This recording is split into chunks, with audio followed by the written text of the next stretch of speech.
Good evening, Raider fans, if that's what you can call it. This is the Raider Nation podcast, and I'm your host, Raider Greg, with a disappointing loss to the loser Jets, 26-10 for the Jets, 10 points for the Raiders, and here we are. At this point of the season, do I need to say any more? Every Raider fan that saw the game could probably tell me more than I saw, even though I reflected on it several times throughout the game. Screaming and yelling like the rest of the Raider Nation. I could feel the ground shaking under me by the nation. The screaming, the disappointment was in the air, and it was a tough loss. It was a tough loss because this is definitely a game that we should have been victorious at. But I'm going to get into that a little bit more later. Before then, I got some shouts out to Roby up in the Washington area. Thanks for the phone call, Roby. Appreciate it. All your comments are always welcome. And also on the comments page. And speaking of the comments page, let's get right to the comments page. Robert Moorhead from Japan. I want to remind you, Robert, why don't you get on that Frapper? And I remind everybody to get on the Frapper website. And go ahead and put your name on there and put your address. It won't give you anybody your exact address. It gives kind of a general area where you live, so you don't have to worry about someone knocking on your door or anything. It's a cool thing. It's nice to see. We got some pins that are in Europe and UK. Got a couple over there. Got one in Guatemala. As soon as I get yours, Robert, it'll be one in Japan. It looks cool. It's cool for the Raider Nation, and it's certainly cool for me to look at on the Raider Nation podcast. And hopefully next season it'll get us a press pass to the games, so you can get better coverage right here at the Raider Nation podcast, some interviews with current team players, and more access for you, the fan. That's what that's all about. So anyways, Robert Moorhead from Japan writes, he's pretty funny. This just in. Norv Turner says the team made a few good plays, played hard, did some things well.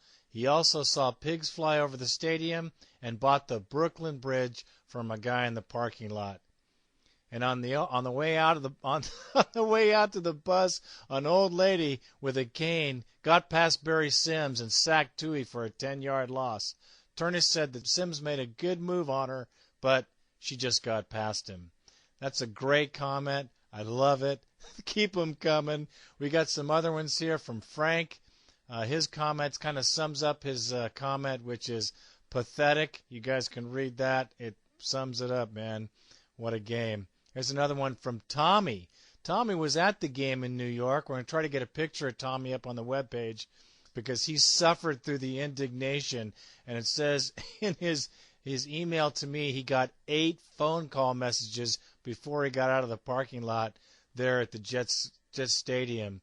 So Tommy, he took the heat for the Raider Nation. He said there were about 25% of the stadium were Raiders, which is a good showing. I want to thank all you Raider fans out there for getting to the game, supporting the team. But I don't know if this team deserved it that day. His comment just simply says the subject is ugly, and it certainly was.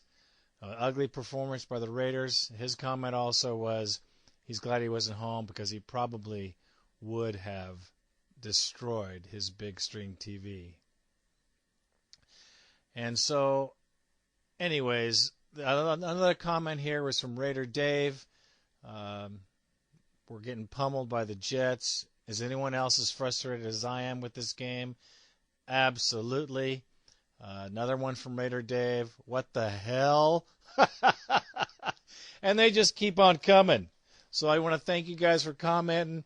And I know the Raider fans will get a kick out of your comments. They're great.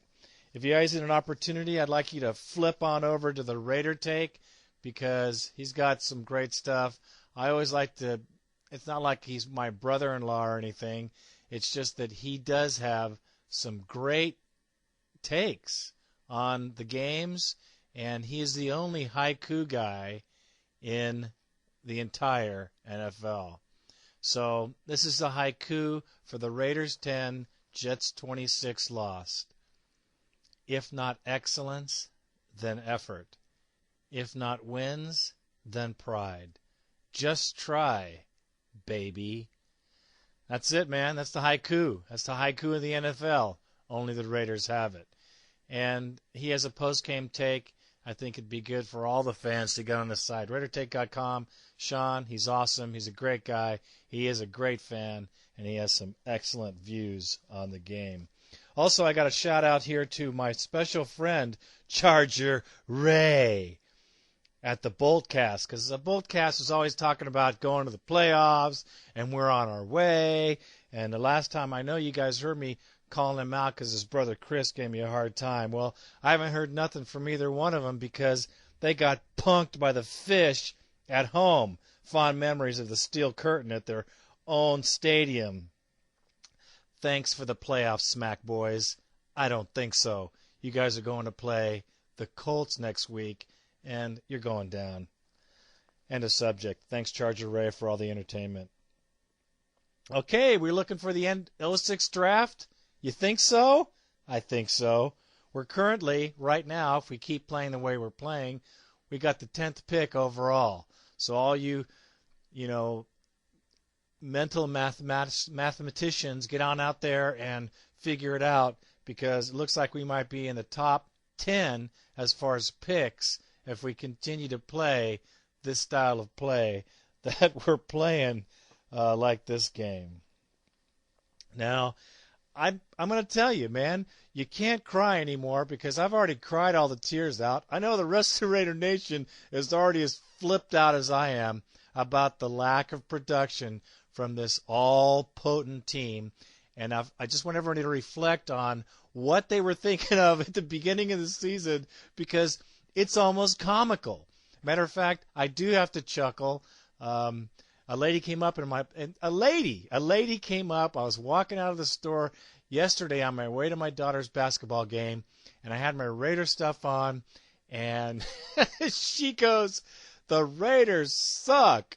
Now, what do you say to someone, an old lady who looks at you and says, "The Raiders suck"? You know what I told her? I go, "You're absolutely right. They do suck. We'll be back." That's all I had to say.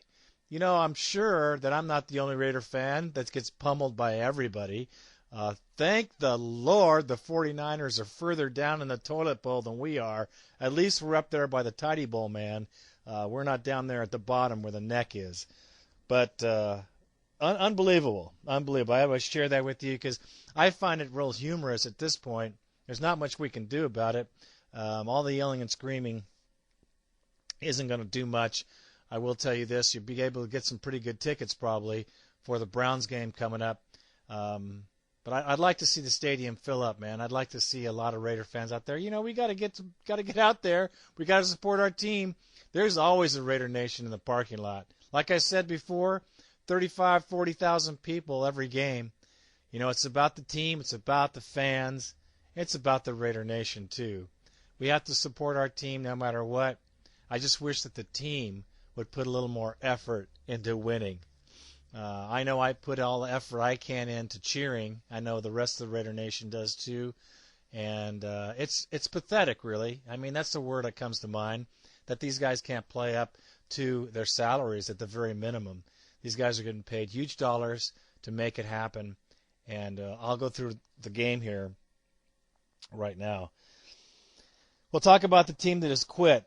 The first losing franchise to show in December. That's us, because everybody else played pretty doggone strong. Even the losing teams. The Browns played well. Miami obviously played very well because they beat the Chargers. The Fish beat the Chargers in the Chargers' hometown of the Qualcomm Coliseum. Now go figure. Can you go figure? You know, it's comical. I love to see it, but I would love to have seen the Raiders put on a decent show. We lost to a 2-10 Jets team with a third-string quarterback and a third-string running back. Did anybody think that we were going to lose this game? I had it in the back of my mind, but I didn't really feel that it was a possibility. Tui gets sacked 6 times, fumbles twice, 2 interceptions. Jankowski is yet another example. Why not to waste another number one draft pick on a kicker? Because he and Leckler both dropped the ball. I don't mean literally, but Jankowski couldn't get the ball on a kickoff past the 20-yard line. And as far as his field goals went, he missed a 26-yard guaranteed 3 points. And he almost missed the only other field goal he had. Lucky for him, it hit the post and bounced in. I don't know where his head is, but it should be out of the Oakland Raiders locker room for that performance of this year. He is currently 76% of his kicks. That is a dismal low in the NFL. And to be a number one draft choice, and kickers, they don't get no heat. They don't get hit. They don't tackle. I mean, there's nothing to kicking. You kick the ball and you go off the field. So Jankowski, I should call him Janikowski, that's his name, but I like calling him Jankowski because I'm pissed at him. Get out. He can go along with Collins and Turner out the door. All right. There's 5 things I got to say about this game. Okay? Number 1, Turner did not plan for Tui's game. The blocking schemes need to change with a mobile QB, you idiot. Look at the Atlanta Falcons game. Look at their offensive line. The line allows the quarterback to move in the pocket and move out of the pocket. No such thing here. Tui had to play the same game as Collins. That's why he did the same things that Collins did. He got sacked, through interceptions, was pressured, had nowhere to go. That is pathetic. The O-line, okay, Sims, you are the weak link, and you need to get on out of town because your penalties are killing us, the holding calls, and you're too slow on the outside. People are beating you all over the place. You may be big, but you're certainly not sharp. You got to move on. We got to get another offensive player in there that's going to do the job. I don't care if he's as big. He just has to be quicker and beat these guys to the punch. What a pathetic performance by the offensive line. I cannot believe that they let Tui get pummeled, and that was a Turner situation. I'll go over that in just a little bit. You'd think that Tui would have as much time as Collins has, because Collins had a lot of time in the pocket. Tui had half the time Collins had. I was sitting there thinking, what happened? Between last week and this week, we lost 2 seconds in holding the ball. We lost 2 seconds to the quarterback. 1, 2. We lost those 2 seconds that he could have had something happen, at least the opportunity to run out of the outside. There were no plays that allowed him to get to the outside. And I hate to use this as an example, but Jake Plummer with the Broncos, they have schemes to get him to roll out, to pull the defense to one side so he can get to the outside and see his receivers. This is something that Turner is responsible for, and he sorely blew it. And to call him a great offensive mind is a tragedy. He is not an offensive mind. He is offensive, period. Okay. I had to take a breath after that one. Okay, here's number 3. Lack of a running game. This is something that I thought was a for sure. If someone would have asked me what I thought about our running game on this game, I would say that Jordan would get 30 carries for sure, 28 to 30, because that's what you do when you have a rookie quarterback. You know that the Jets were going to come after our quarterback. I knew that the Jets were going to come after him because he's like a rookie. He hasn't played, and they're going to try to pressure him and punk him just like they did. What do? You're supposed to be able to keep the ball running, to keep those guys in the back, backed up, and the linebackers pulled back, so you got to watch for the run. Did it happen? Hell no, it didn't happen. We did not run against the 29th ranked defense, run defense in the NFL. You would think that this would be a priority, but no. We ran 14 times for a total of 49 total yards. The rest of it was passing to intercept and being blocked down passes, and, of course, the sacks. That is poor coaching, period. That is just poor coaching. I don't even know what else to say. Now, number 4. Let's go on to number 4. The defense was missing in this game. I could see that they were missing because they could see that the offense was missing in this game.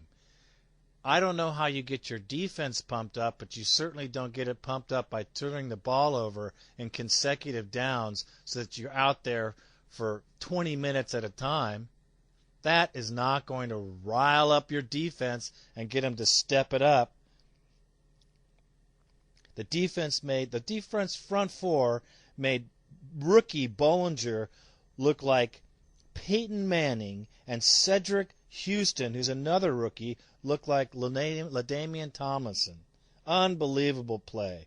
I could not believe our front four were so pathetic against this team that has been completely rushed over by every other team with the exception of 2 in the NFL. Poor play, absolutely poor. Listen to the other things too. The Jets also lost their starting center. They lost their starting linebacker and a starting tackle. Boy, talk about trying to beat a wounded animal. That's the most wounded team we played all season. So it's almost funny. Can you feel it? I'm not pissed anymore. I'm just amazed. I'm amazed as a fan. I'm just amazed at the lack of production. And I know it comes from one place. It comes from the coach. And I will tell you right now, between now and the end of the season, the Raider Nation is going to see the team turn on this guy because his lack of leadership, his lack of planning, his play calling, all 3 are totally wrong for the Raiders. Turner has to go. This game shows all the reasons why Norv has to be shown the door with Collins. Now, here's something that Norv has said, and this is a quote, and I'm not kidding. This is what he said. It's not his job to motivate the team. They are professionals. It's their job to motivate themselves. They get paid a big salary, and that's not part of his job. Bullshit. It is a big part of his job, and winning coaches in the NFL motivate their players. They chastise them when they're wrong, and they encourage them when they're right, and they keep that thing going, and they build the team up and give the team a reason for victory when there is none. This is when true coaches show up. And I'd have to tell you that the coach of the Miami Dolphins is a perfect example of a coach that will not give up. Herm Edwards, the coach of the Jets, what character? I've said it before. This guy has a no-quit, a no-die attitude. He took the worst team in the NFL, or one of the 4 worst teams in the NFL, and kicked our ass. He didn't just beat us. He beat us bad. He embarrassed us. This is why he should be the next coach of the Oakland Raiders. This is my opinion. That's what good coaches do. That's what good coaches have to do. And we don't have a good coach. It showed in his game plan for this game, his lack of game planning. You know, people are going to tell me this, and I've heard this from other people because I've complained a little. I'm sure you have too. You know what? They only had 3 days to prepare. Horse shit. You know, horse shit. I'll tell you this. He had a month to prepare. He knew this was going to come down the pipe last month. If not, how do you expect your number 2 quarterback to fare if something happens to Collins? Hello? Are you going to play the same game with this other guy? It shows me 2 things. 1, he's a very poor planner. Number 2, he wasn't prepared for Collins to get hurt. Just imagine this, Raider fans, and I want you to take this to the bank. If we were opposite, if we were 8-4, 9-4, okay, and we had Collins go down, do you think that Tui could have stepped into that situation and played the same ball game? I think not. And I for sure can tell you that Coach Turner is not prepared for that change, and it would have been a devastating situation if we were running for the playoffs at that time. This is what good coaches do. They prepare for things to happen, and that's what good coaches do, and we don't have one. Okay, there's some game highlights. I just want you to know, yes, there are some great things. Derek Burgess is the proverbial angel on the top of the Christmas tree. He is the only light shining and the only bulb working on the whole string. He's the guy that shines through for the Oakland Raiders. This is a never-quit individual. This guy doesn't say much, but he says it all on the field. 2 sacks, number 1 in the NFL. The sack master of the Oakland Raiders is Derek Burgess. Sack master of the NFL, entire NFL. If he doesn't go to the Pro Bowl, that would suck, and he deserves to go to the Pro Bowl because of his play. Chris Carr, another player that did not give up this game. He went for broke. He continued to try to go the extra yard to make things happen. Good for you, Chris. Hats off to you, brother. And Jankowski, he's a shining light, and this is why. Missing a 26-yard field goal. And why is he a shining light? Because I said he'd probably miss it, and he did. That's why. That's why. And I'll tell you that for sure. Okay, Raider Nation, you can't be down. You got to be up. What else are you going to do? You know what? I tell you what, we are all in misery together. So let's be in misery together. You know you're taking hits like I am. I know I am too. I get friends calling me all the time. You know, blah, blah, blah, blah, blah. Don't forget now, I want you guys to click on that Frapper site. It's right there in the middle of my page, kind of on the right underneath the links section. And put your address in there, man. I want to see you guys. You can put a picture in there. I want to see my Raider Nation. My picture's in there. Randy, my partner's picture's in there. Dave from England's. We got all kinds of people in there. Put your picture in there. Put your address in there. Like I said before, it's not going to show your exact address so they can't come haunting you. And it's not going to give your name out to anybody. It's just a cool little thing that lets me know where my fans are, the Raider Nation podcast fans, which is kind of cool. One more thing, we got a Browns game coming up. And like I said before, it's all about the fans, it's all about the friends, it's all about the tailgate, and it's about the team. We'd like to see the team get victorious, but let's go there and check out our team. Let's root him on. Let's root Tui on because he's going to play some more. And on the last note of the game of this podcast, let me just tell you, I still think Tui's a good quarterback. He's a rookie quarterback. Any rookie quarterback gets pummeled.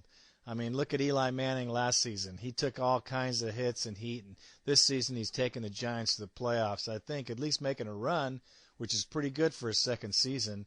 We got to give Tuiasosopo an opportunity to play, an opportunity to win.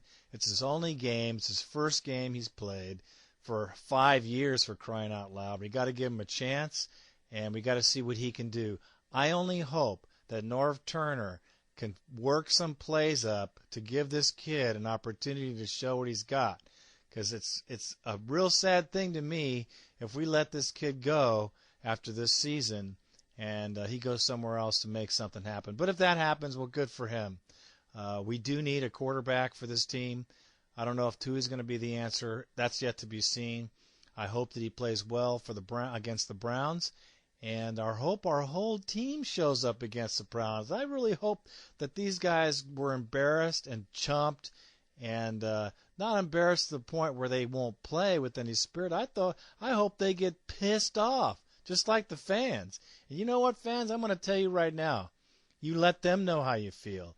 If the team ain't doing good, like I've said before, we let them know. It's our responsibility to hold them accountable. If Turner's not holding them accountable, if nobody else is, Al Davis needs to hear the Raider Nation, because Al will be up in his little box up there. He'll be listening for what's going on, and if he hears all them boos all day long, well, something's going to happen. And you know Turner, the way he looked yesterday, looked like he already got chewed out, looked like he might be out of a job this season.